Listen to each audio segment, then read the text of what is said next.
Pak Saleh yang dari Bengkulu ini sebenarnya sudah dijawab oleh Syekh Muhammad bin Shalih Al-Utsaimin rahimahullah. Beliau mengatakan bahwa ketika seseorang ingin mulai sholat, kita tahu setelah dia takbiratul ihram, maka dia membaca doa al-iftitah. Yeah. Doa al-iftitah ataupun al-istiftah itu kan banyak macam dan modenya. Yeah.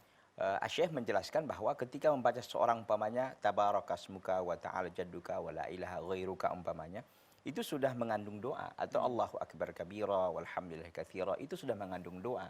Maka ketika sujud tidak sudah mengandung pujian, maksud saya sana, maksudnya pujian kepada Allah Azza wa Jalla.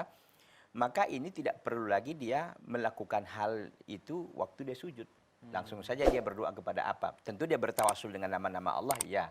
Umpama dia ingin rezeki ya Razak, Allahumma rizukni, Allahumma ghafirli ya Ghaffar, dan seterusnya. Tapi tidak memulai lagi dengan membaca Alhamdulillah dan berselawat kepada Nabi. Dan itu memang adab, betul. Tapi kata Syekh, karena di awal sholat itu sudah dibaca waktu membaca doa iftitah.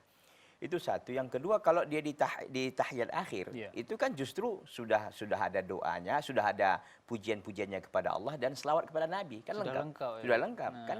Kalau kita membaca at-tahiyatu lillah wassalawatu wattayyibat, itu adalah pujian kepada Allah. Setelah itu kan kita setelah tasyahud asyhadu la ilaha illallah wa asyhadu anna Muhammadan abduhu wa rasuluh, Allahumma shalli.